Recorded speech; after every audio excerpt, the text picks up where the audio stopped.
पीक विमा जिल्हा प्रतिनिधी बोलता? हो बोलतोय. तायडे? हा बोलतो. आमदार बांगर बोलतो.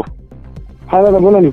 फोन याच्यासाठी लावलाय की आता हे जे तुम्हाला सांगतो की पीक विम्याचा जो विषय आहे, तर आता तुम्ही हे पीक कापणी प्रोग्राम जे आपला तुम्ही जे 15 ऑगस्टच्या आधीचे जे तुम्ही गावं दिलेत, आता हे गावं जर त्या ठिकाणी डोंगर भागावरचे दिले असतील, चांगल्या भागाचे आले त्याच्यामध्ये तर सगळा शेतकऱ्याचा सगळा धिगाणाच होऊन जाईल ना. नाही दादा, आपण काय केलेलं आहे ते रॅन्डमलीच निवडले. त्याच्यामध्ये असं आपण काही चांगले बघून नाही निवडले. नाही, चांगले बघून निवडले नाही, पण एवढं तुम्हाला मला सांगायचंय की आता शेतकऱ्याची राख रांगोळ झाली, काही राहिलं नाही शेतकऱ्यापाशी. आता तुमच्या माहितीसाठी पीक विम्याची गोडवा तुमच्याकडे ठेवू नका. शेतकऱ्याचे काहीतरी पहा, शेतकऱ्याला काय परिस्थिती आहे, शेतकरी किती परेशान आहे, शेतकऱ्याला कोणत्या संकटात आलाय. नदीच्या काठचं तर तुम्हाला सांगतो सरसगटच गेलंय, काहीच राहिलं नाही. त्या सोयाबीनवर आणि त्या कापसावर आणि तुरीवर तुम्हाला सांगतो की टोंगळ्या इतक्याला गाळ येऊन बसलाय. माती सगळी वाहून गेली आणि त्यातल्या त्यात जे चांगल्या शेतातलं जे पीक आहे त्याच्यामध्ये तुम्हाला सांगतो वरच्या शेंड्याच्या 10-5 शेंगा तुम्हाला वरच्या दिसायल्यात, खाली सगळ्या शेंगा सडून गेल्यात आणि कोंब फुटलेत. तर आपल्याला बापू पीक विम्याची म्हणजे आता शब्द म्हणजे मारून घेऊ नका. शेतकऱ्याला पहा, शेतकरी संकटात पडलाय आणि जर कमी जास्त जर झालं त्या तुमच्या जर ते सॅटेलाइटनं पाहतो कशाच्या त्या हेक्टरी 12 क्विंटल झालं पाहिजेत.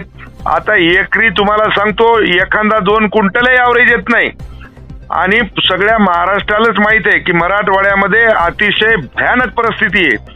सगळं वाट लागली तुमच्या माहितीसाठी. त्याच्यामुळं तुम्हाला जिल्हा प्रतिनिधी म्हणून आमची रिक्वेस्ट आहे, विनंती आहे की जे वस्तुस्थिती आहे त्या पद्धतीनं तुम्हाला सांगतो की तुमचा सर्वे झाला पाहिजे. तुम्ही ज्या पद्धतीनं तुम्हाला सांगतो की म्हणजे कंपनीचं हित पाहू नका, शेतकऱ्याचं हित बघा. बरोबर दादा, जी वास्तविक परिस्थिती आहे ती आपण. आणि जर कमी जास्त जर झालं तर तुम्हाला सांगतो संतोष बांगर एवढा वाईट माणूस नाही बरं काय. मी कंपनीच्या तुमच्या हिंगोलीत एकही माणूस तुमच्या या ठिकाणी राहू देणार नाही.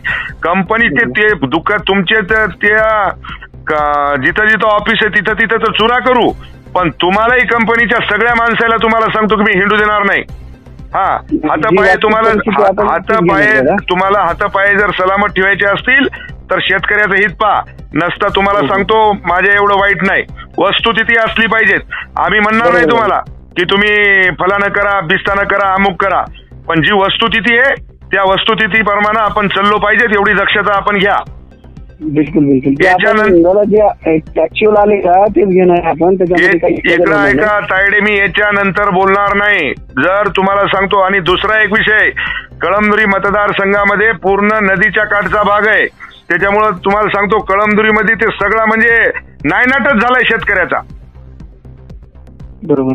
कारण की वास्तविक परिस्थिती दाखवणार आहे कोथळच पासून तर तिकडं तुम्हाला सांगतो डोंगरकडा त्या भागापर्यंत सगळ्या नदीच्या काठानं तुम्हाला सांगतो सगळा सत्यानाश झालाय.